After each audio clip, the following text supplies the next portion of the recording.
Hello friends, welcome to the lecture series on network and cyber security. In this video series, we'll consider the concepts from module 3, that is IP security. Abhilash KJ, Assistant Professor, Department of UNC, will take you through the session.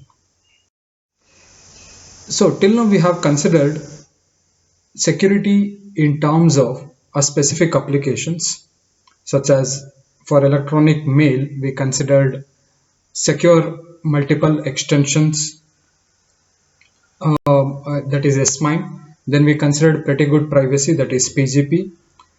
Similarly, there are other applications such as for client and server we have Kerberos, and for web access we have secure socket layer or TLS. So even though it provided security for individual applications, there was a need for the enterprise or the entire organization level security. So in that aspect, the concept of IP security plays main role. So thus, in this particular video lecture, we'll consider the concepts related to IP security overview, IP security applications, then we considered IP security modes of operation, and finally we'll consider IP security policies. So for the content, I have referred Cryptography and Network Security Principles and Practice by William Stallings. So coming to the background of IP security, there are multiple applications which requires security mechanism for their operations. As I have already quoted, for electronic mail, that is for email, we have SMIME as well as the PGP, that is pretty good privacy. For client and server applications, we have Kerberos tool that is providing you the security, and for web access we have considered TLS, that is transport layer security, or the secure socket layers, the advanced versions, and others. But even though the service is provided to individual applications, the need for users to have the security concerns which covers all the protocol layers, which works across all the protocol layers, is one of the need of the hour as of individual days. But to address this issue, by implementing the security policies at IP layer, that is a network layer, an organization or institution or an entity can provide the secure networking not only for a specific application but for all the information that is exchanged across the network, irrespective of the security, irrespective of the application. There might be some security ignorant applications which does not comes under the security policies implemented or specific applications. So the IP security encompasses the three functional areas in basic, that is authentication, confidentiality, and the key management.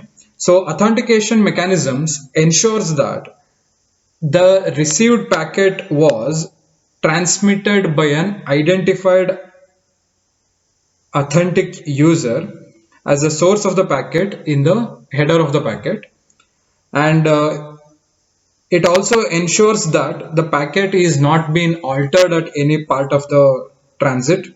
So the confidentiality across the users is provided by the communicating parties to encrypt their message to prevent the eavesdropping by the unauthenticated users. Finally, the key management facility deals with the secure exchange of the keys. So in this video, we shall discuss overview of IP security, that is in short referred as IPsec, introduction to the IPsec architecture, and will deal with the three functional areas which we have mentioned, that is authentication, confidentiality, and key management in detail. So coming to the overview of IP security, in 1994, international body, that is Internet Architecture Board, that is IAB, prepared a report titled Security in Internet Architecture as RFC 1636. So this identified the key areas of security mechanisms which needed an implementation. So among these, there were few major points that were addressed. First one was a need to secure the network infrastructure from the unauthorized monitoring. So the person who is not part of the network, if he get to access the network architecture or the infrastructure, that could be a threat to the organization infrastructure. So there was a need to secure the network infrastructure from unauthorized monitoring. And at the same time, the third party should not be able to control the network traffic. So I have to ensure the control of the network traffic. And the last point was to secure the end-to-end user traffic using the authentication as well as the encryption mechanisms. So to provide the security, the Internet Architecture Board, that is IAB, included the authentication and encryption as a necessary security features in the next generation IP, which is the current version of IP that is being transitioned is in terms of IPv6.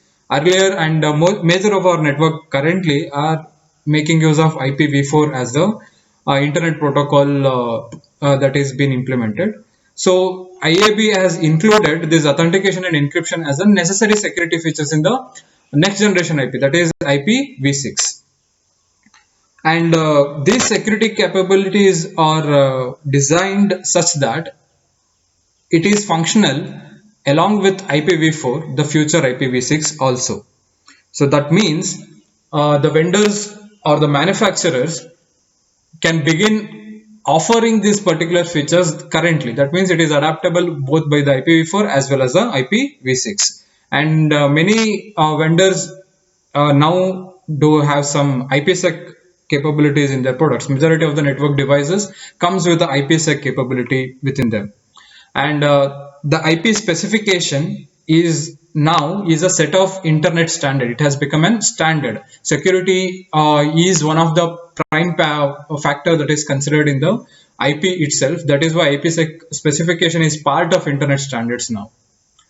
So coming to the applications of IPsec, it provides the capability for secure communications across either the private or the public wide area networks and across the internet.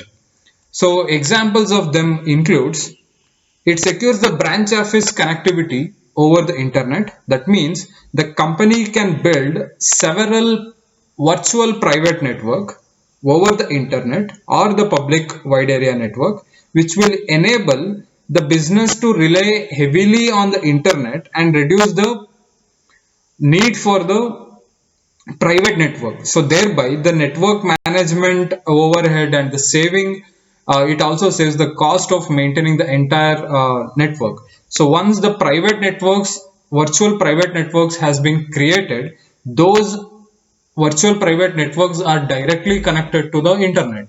If the IPsec is implemented in between, so the need for securing the virtual private networks as well as the network management, the cost will be reduced. And it also provides the secure remote access over the internet.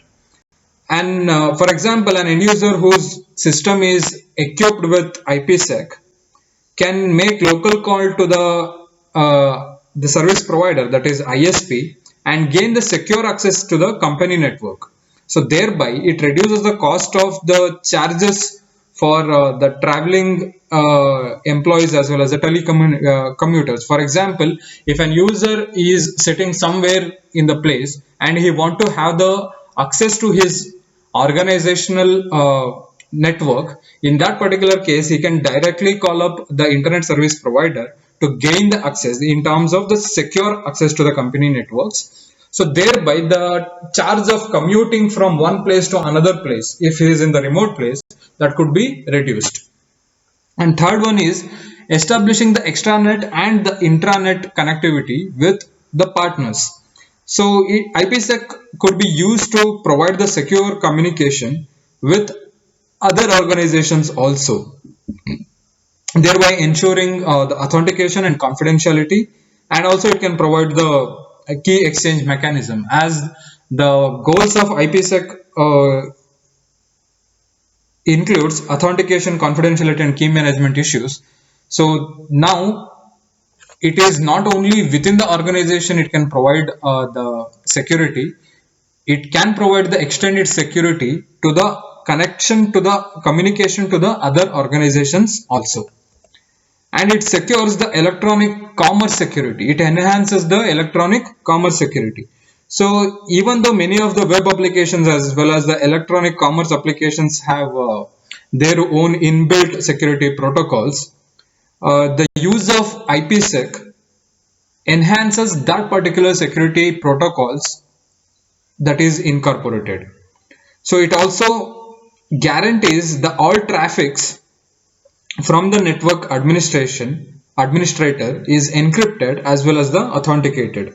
So thereby additional layer of security is provided to the application layer. So any e-commerce websites we are using in day-to-day life, once we get into the payment part of it, so there are multiple security measures have been taken. In order to complete the order, you need to enter the one-time passwords, that is OTPs, that is generated at that particular duration of time. So if IPsec is implemented in this along with the regular security protocols that is implemented for e-commercing, IPsec provides the additional security for them. So now all the distributed applications can be secured in this particular manner. For example, the distributed applications such as the remote login or the client server application, email, file transfer, web access, any kind of the application traffic could be secured in this particular manner.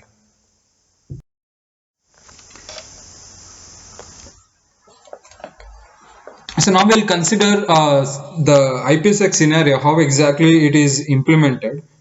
In order to understand that, we have to understand the principal feature of IPsec here, which enables the support to the various applications that it can encrypt as well as authenticate. For example, all the traffic that is coming from the above the IP level. Thus, the simplified packet from any IPsec can communicate either in the tunnel mode, which we'll subsequently discuss, or in the transport mode by making use of multiple functions. So let us consider a scenario wherein we have a virtual private network or we have a private network. The communication is happening between the individual users.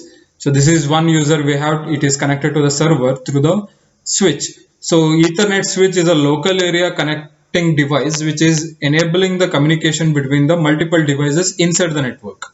Similarly, I have another network wherein the communication is between two end users which are connected through the Ethernet switch. So inside the network, these Ethernet switches, that is the connecting devices inside the network, are connected to the network devices with IPsec. So until this particular point, whatever the data we have, which will be pure IPv4 or IPv6 data without any security issues. So once they are connected to the network devices which have enabled the IPsec, which will connect, now the network devices are connected to the public or private networks. Now the entire communication is secured in terms of IPsec. So until this particular point, the red lines indicates the traffic with unsecured IP. That is, there is no security for this particular applications. But once it enters and device which has enabled IPsec, the data will become the secure version of it. Thus, as we can clearly see, your entire data now is encapsulated by making use of IPsec security algorithm, which will provide three major functions, that is authentication, confidentiality, as well as the key management. Thereby, the secure payload is now carried in IPsec datagram rather than the IP datagram. And this could be implemented, that is IPsec could be implemented either in the connecting devices, that is network devices, or in the user devices itself. If it is implemented in the user devices, then the actual data now is communicated over the secure communication channel. Here the green connections indicates it is an secure IP connections, and red lines indicates an insecure IP connections. So now we'll consider the benefits of IP. So the benefits of IP constituting of, if the IPsec is implemented either in the network devices such as in the firewall or in the router, it provides a strong security such that any traffic that crosses the perimeter of the network, that is that a packet or that information is going beyond the network, will be secured by making use of IPsec when it is implemented at the router level or at the firewall level. So within the network, whatever the traffic is exchanged, it will not incur the overhead of security related processing if it is implemented at the router level or at the firewall level. So it is not required for any individual organization to provide security within the network. So security is primarily required when your information is going beyond the network. And IPsec in firewall is very resistant in terms of bypassing. If the traffic from the outside must use IP, and the firewall is only means of entrance from the internet into the organization. Thus, if the firewall is implemented at the network devices or the network, then it becomes very resistant to the packets that is coming from outside the network, which is not having any security features. IPsec is operating below the transport layer. So IP is usually implemented in the network layer. IPsec is also implemented at the same layer. Thus, it is below the transport layer for TCP and UDP protocol connections, and it is very transparent to the applications also. Thus, it is not required for any individual network to change the software on individual user or a server system whenever IPsec is implemented, since it is implemented at the network layer devices, at the firewall or the routers. And even if the IPsec is implemented on end users, that is the individual systems, uh, it is not required for major changes that has to be incorporated in the devices. And IPsec can transport, it can be transparent to the end users. It is not required it is not required to train the users on how to use the IPsec. Now IPsec, since it is part of the software itself, it is not required for the individual training is required, such as by providing either the keying materials or the revoking of the key materials, user can leave the organization. So there is no requirement of the training that is required for the end users.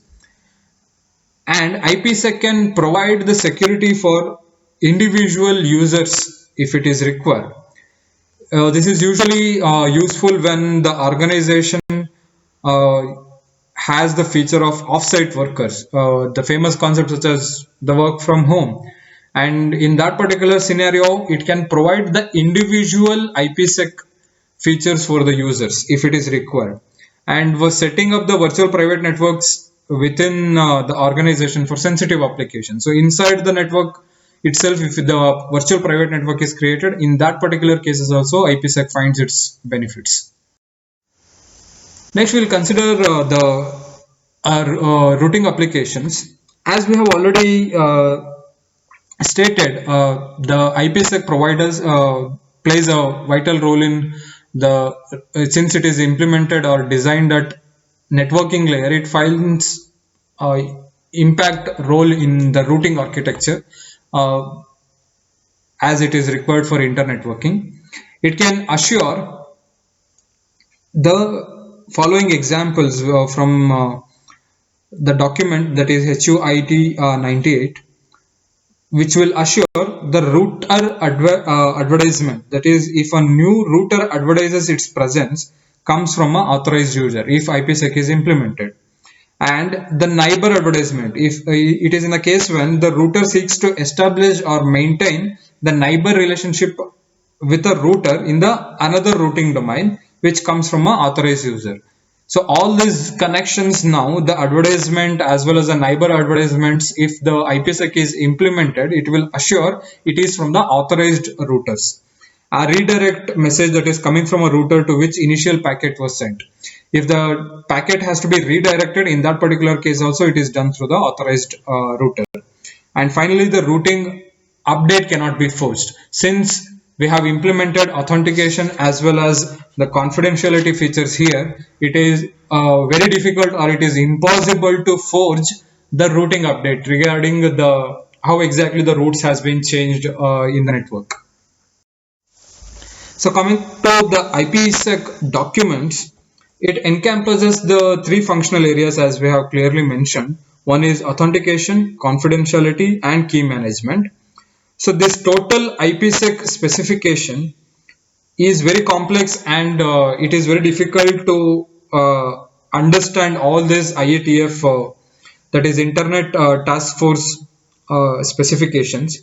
So the best way to understand the scope of IPsec is to refer the latest version of IPsec documentation, which is which is recorded in terms of roadmap, that is RFC 6071, which is IPsec and Internet Key Exchange, that is IKE document roadmap from February 2011. So this is the documentation can be categorized as the following groups. First one is the architecture, which will covers the following contents. That is, it covers the general concepts, the security requirements for IPsec, the definition mechanisms defining the IPsec, and it will consider the current specification of RFC 4301, that is security architecture for internet protocol, that is IP. Next we have authentication header. Authentication header is a extension header which is used for providing the authentication service for messages. The current specification is 4302, which is referred as IP authentication header. Since the message authentication is provided by ESP, that is encapsulating the security packages here, the use of AH could be deprecated. It is not required in that particular scenario if ESP is implemented. Then it should be noted that IPsec v3 has the backward compatibility, but it should not be used in the new applications. Then we have encapsulating the security payload, that is ESP. It comprises of these two are the major services provided by IPsec. One is authentication header and second one is encapsulating security payload, that is ESP. It consists of encapsulating the header as well as a trailer, which is used to provide the encryption as well as the combined encryption and authentication. So ESP can offer two services here. It can either provide the encryption for the encapsulating of header and trailer, or it can provide encryption along with the authentication. So it is the current specification for ESP is RFC 4303. Next we have Internet Key Exchange, that is abbreviated as IKE. This is collection of the documents which will describe the mechanisms for key distribution or the key management when we are using implementing IPsec. So the main specification comprises of RFC 4306, that is Internet Key Exchange, as well as the main specification RFC 7296, which is IKE-v2 protocol. But there are number of other related RFCs also available. So then we have cryptographic algorithms.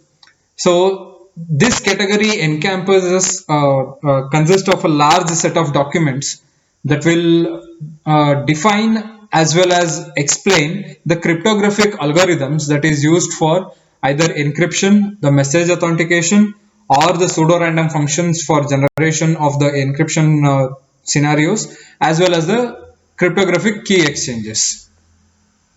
And finally, we have other documents which comprises of the IPsec related RFCs, including dealing with the security policies, the management information base, which is called as MIB contents. So these are the set of IPsec roadmap documents which are required to understand the functioning of IPsec. So in terms of architecture, authentication headers, ESP, that is encapsulating the payload, ESP, internet key exchange, that is IKE, cryptographic algorithms, and other documents. In this particular module, we'll be specifically considering the three major functions as I've already quoted, that is authentication, confidentiality, and key exchange. Along with that, we'll also consider the cryptographic algorithms. So now coming to the IPsec services, it provides, as the name itself indicates, internet protocol which operatable at IP layer, that is network layer, which will enable the security services to be provided at individual it involves the determination of algorithm to use for the specific service, or the requirement of the cryptographic keys that are required to provide the requested services. So majorly the two protocols has been used. The first one is, as I have already quoted, is authentication protocol, which is designated by the header protocol, which is called as authentication header. Second one is the combined encryption as well as the authentication protocol will be formatted by the packet format, that is the encapsulating security payload protocol. So IPsec services, according to RFC 4301, will ensure the following services. First one is access control, how users are allowed to access the network services. Second one is the connectionless integrity. Since IP is a connectionless service, I have to ensure the integrity of the data in this scenario. So IPsec services will ensure the connectionless integrity services. It will provide the data origin authentication. That is, the data origin authentication means that for any receiver who is receiving the data are aware of the fact that the data is coming from the authenticated sender, that is data origin. Next we have the rejection of the replayed packets in terms of the partial sequence integrity. That means if the packets are replayed which are by the unauthorized users, that is third party devices, in that particular case the packets will be rejected. Then to provide the confidentiality in terms of encryption, and provide the limited flow traffic confidentiality. This could be implemented when the communication is happening inside the network.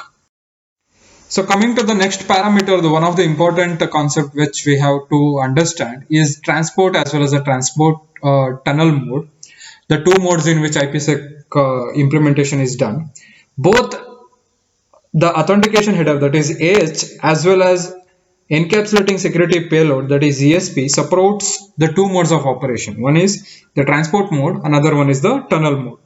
So operation of these two modes are best understood in the description of the ESP, which we'll consider in the coming subsequent section.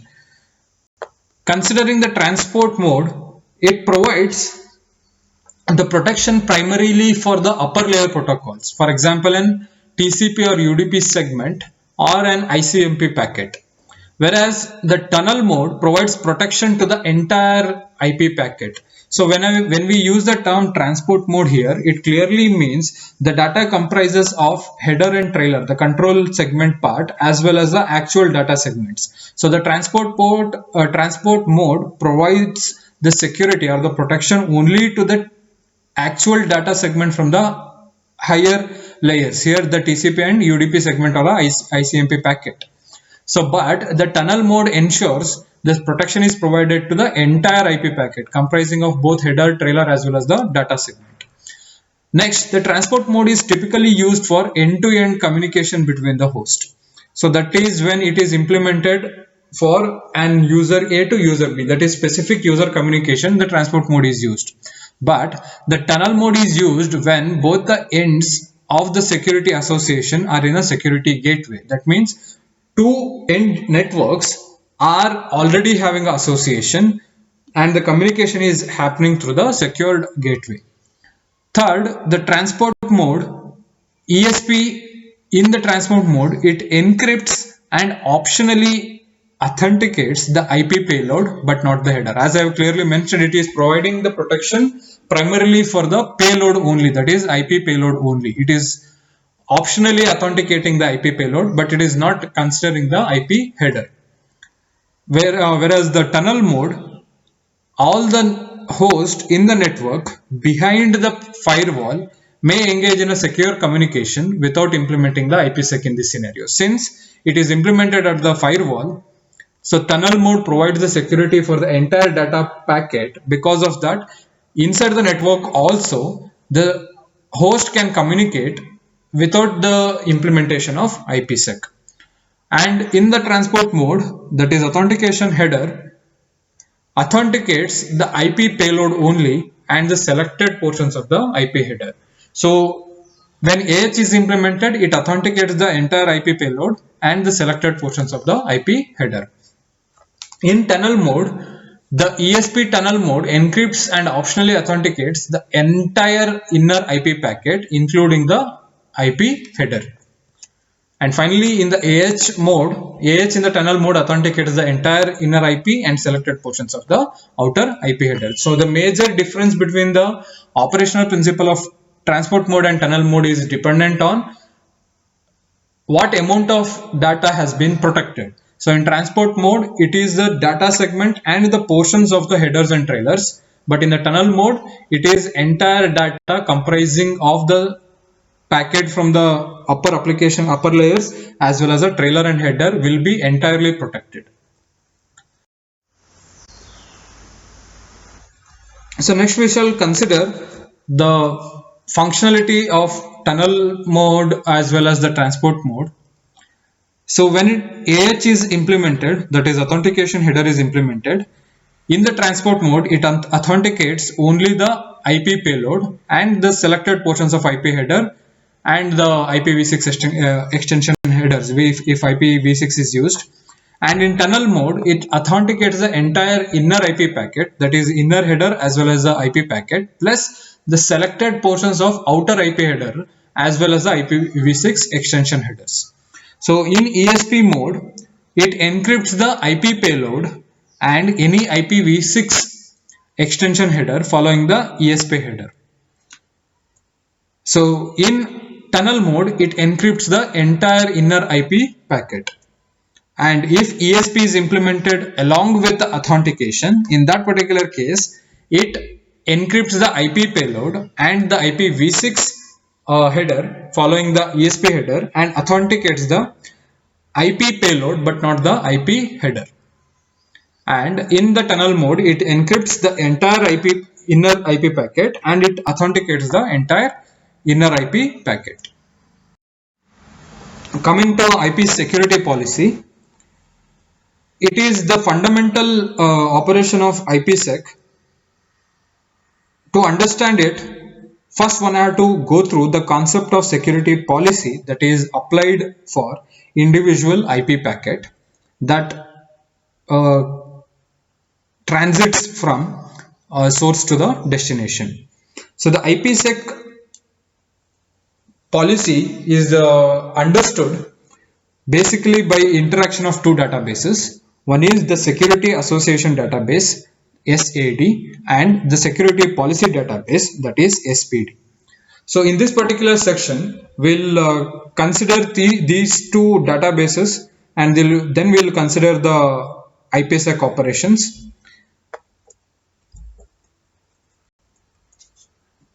So the IPsec architecture comprises in the two end devices in terms of the key exchange protocol that is implemented, that is Internet Key Exchange version 2 protocol it is implemented, and the IPsec protocol that is implemented. Here, as we can clearly see in this example, IKE v2 is a key exchange protocol that is implemented. IPsec version 3 is the IPsec protocol that is being implemented. So we have two databases here. One is SPD, that is Security Policy Database, and second one is SAD, that is Security Association Database. So the communication will be in this particular way, wherein the communication will happen. SPD is responsible for providing the parameters related for Security Association Database as well as Internet Key Exchange protocols. Once it is provided, Internet Key Exchange protocol will request for the services or the parameters from the security associations from Security Association Database. Once it is done, the key exchange will happen between the two end users. That is, this is one end user and this is a second end user. So the key exchange will happen once the establishment of the connection is established. Once that is done, next they'll associate themselves with respect to the security association. That is, on which particular security association these two will agree upon and over which the communication will be implemented. Then the sender will send the IPsec security association pair to the destination, and the destination will reply back with the IPsec agreed security association pair. Once this is done, once all these operations are implemented, then ESP, that is extension encapsulating the security payload service, protects the entire data in this particular scenario. Next, in order to understand SAD as well as SPD, it is required to know the concept of security association, which appears both in encryption as well as the confidentiality mechanisms. Usually, an association could be defined as it is an one-way logical connection between a sender and a receiver, which will be agreed with requesting for a security services to the traffic that is carried on it. You have to remember this particular term here. It is a one-way logical connection.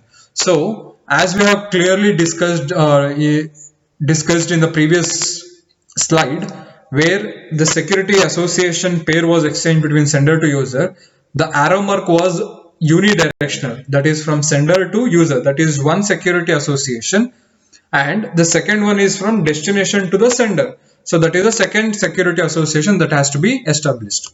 If two-way secure exchange is required, then two security associations has to be requested.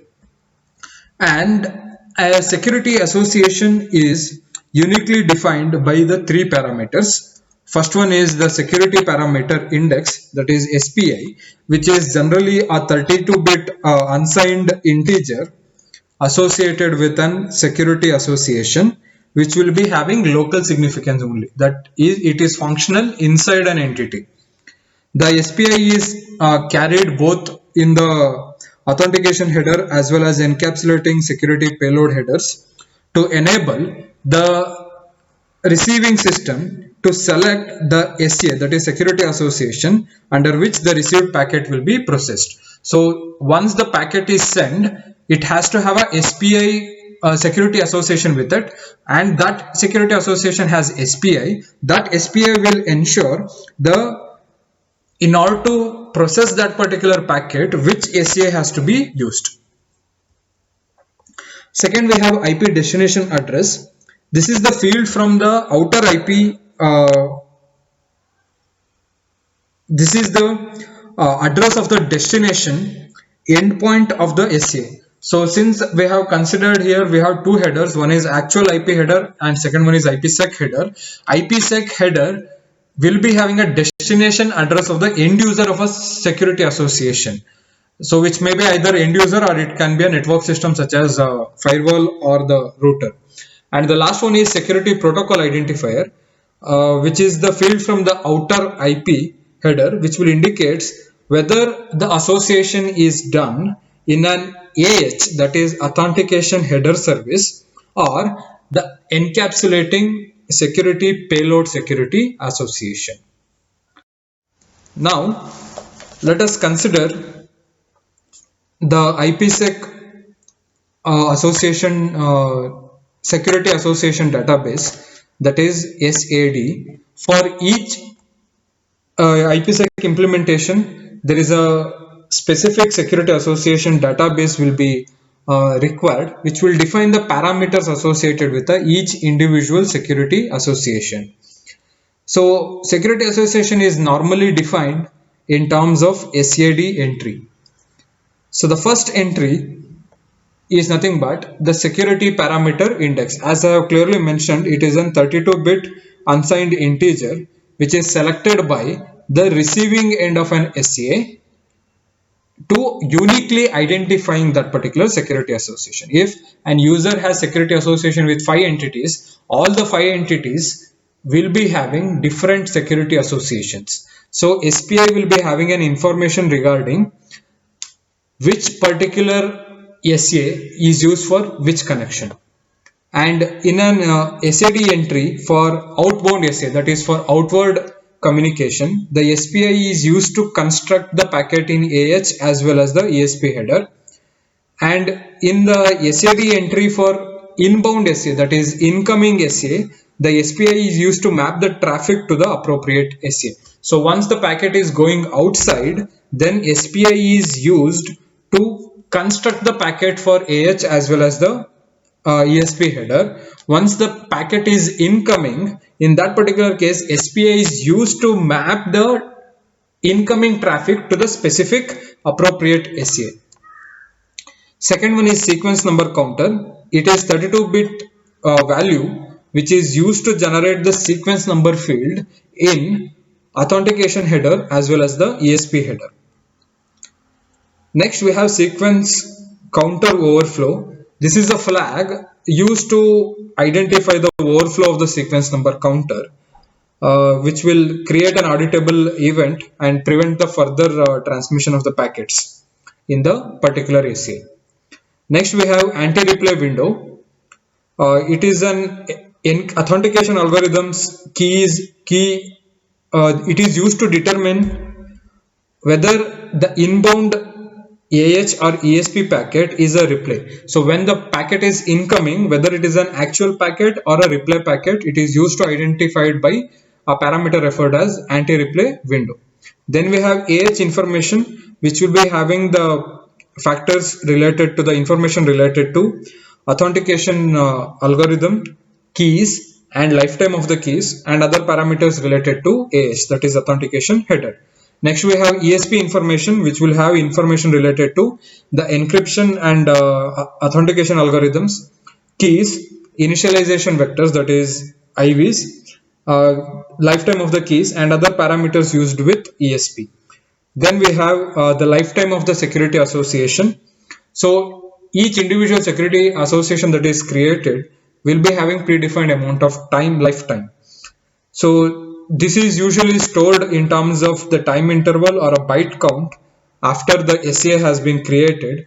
Once the time elapses, the security association has to be replaced with a newer SA, or it has to be terminated. And this event has to be indicated or communicated to the individual end users. Then we have IPsec protocol mode. That is, we have spoke of two modes of operations. One is the tunnel mode as well as the transport mode. Additional to that, another mode is available, which is wildcard mode, which is usually specified in the parameter field IPsec protocol mode. And the last parameter is path MTU. This is the observed path maximum transmission unit, that is the maximum size of the packet that could be transmitted without any fragmentation, as well as it will be having aging variables associated with it. So the key management mechanism that is used to distribute the keys along with the authentication and privacy mechanisms are incorporated into SPI itself, that is the security policy parameter index. Thus, Authentication and the privacy has been considered as a independent of key management functions. Thus, IPsec provides user with flexibility of the IPsec services that is applied to the IP traffic. So, furthermore, the IPsec provides higher degree of granularity in discriminating the traffic that is having IPsec protection as well as the traffic that is allowed to bypass the IPsec.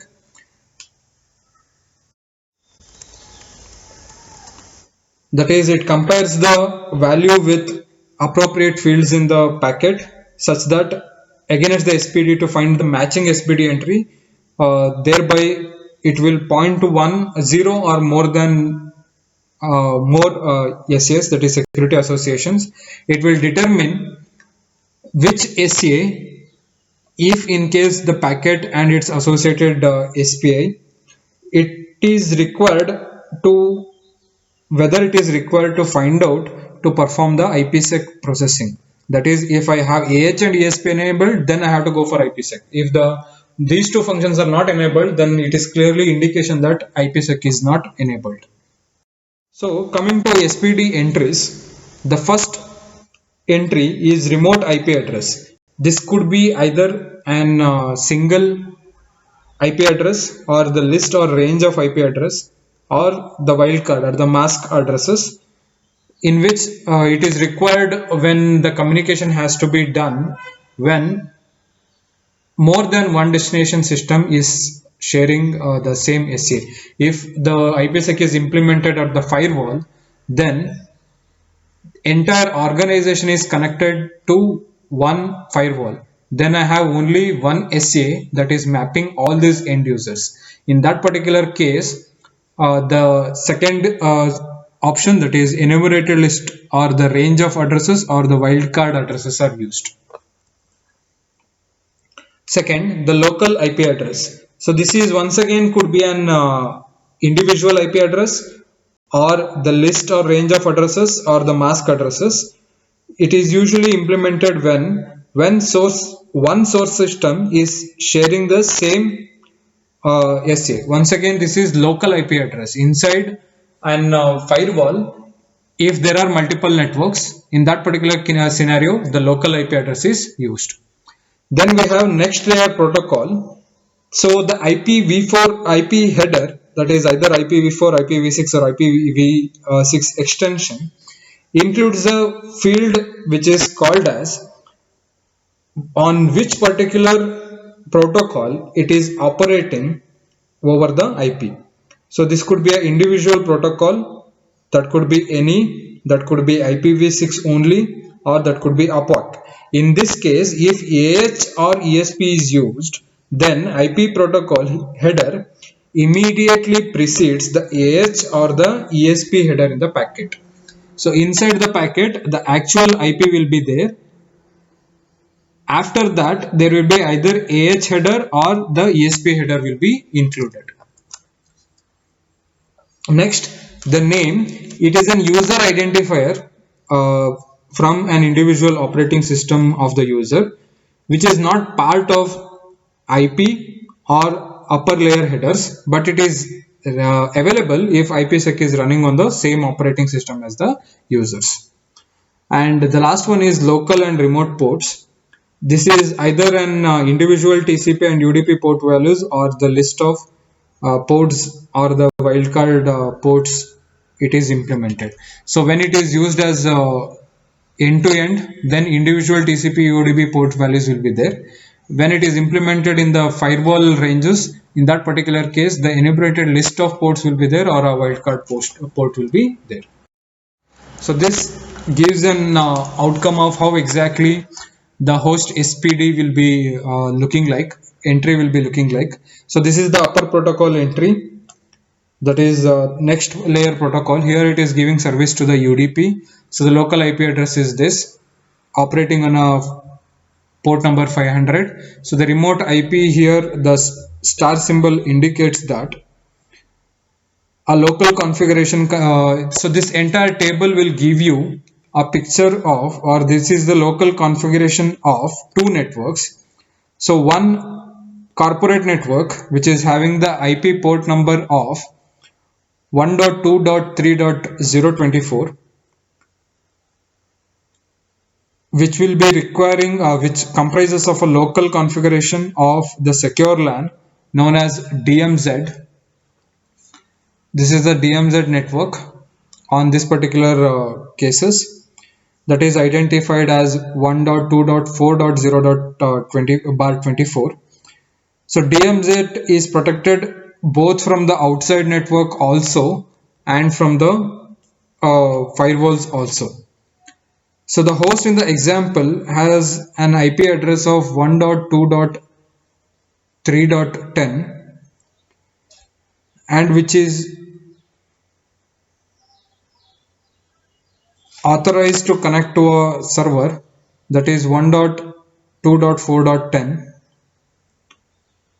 So it should be self exemplary explanatory that UDP port 500 is a designated port for internet key exchanges. Any traffic from the local host to the remote host for the key exchange will happen through this particular cases. And in case the error messages, that is ICMP, is communicated, it is usually in this particular local IP, and the action it will be taking is in terms of bypass. And these are the two individual port services that is being provided here. The communication is over TCP, and these two are the different users which are having different services. Here the ESP with the transport mode is implemented in the port number 80. Here the operation it will be doing is encrypting the outbound inbound communication to the server. And in the port number 443, so the bypass operation is done in order to avoid the TLS, which is nothing but the double encryption. And other operation is your discard. When the packet is a replay packet or any other parameter is missing, in that case the packet will be discarded in this particular case. So next we will consider the processing mode of outbound traffic. In other words, it is IP traffic processing. So here IPsec is executed packet by packet basis.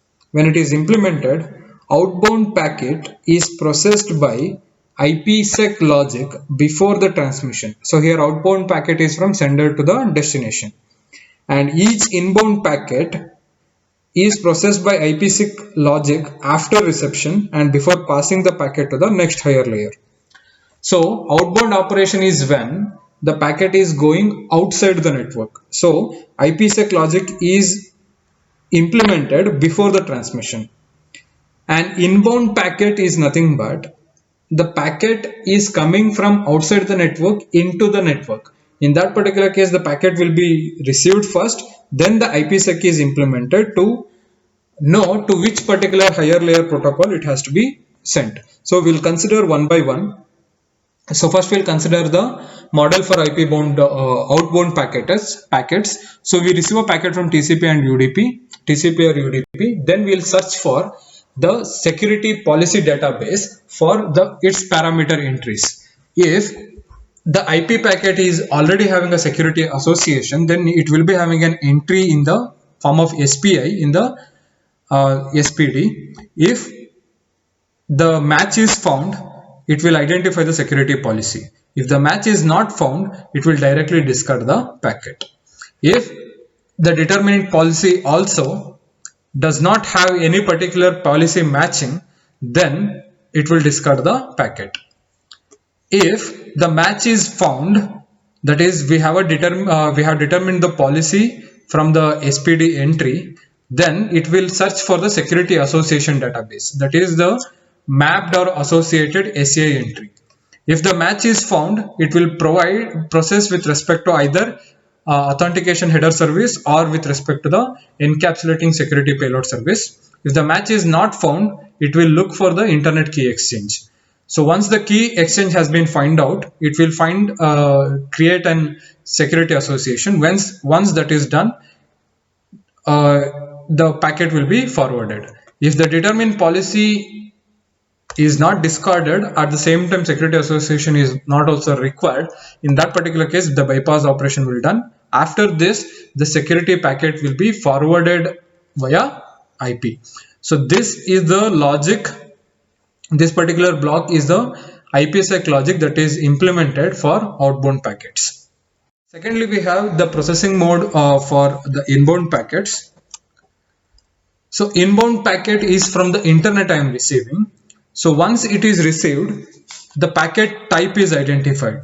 If the packet is IP, then I'll search for the SPD entry. If the SPD entry is not found, or it is found, it will be bypassed to deliver the packet to the next higher layer, that is TCP or UDP. If the not bypass function is enabled, in that particular case, the packet will be discarded. If the packet type is IPsec, that means the IPsec is implemented by the sender of the packet. Then once again, I'll look for the security association database. If it is not implemented, I'll search the SPD. If it is implemented, then I'll go for the security association database. If the match is found, I'll do the processing with respect to either AH or ESP dependent on the packet type, and the packet will be delivered to the next higher layer. If the match is not found, in that particular case, the packet is discarded.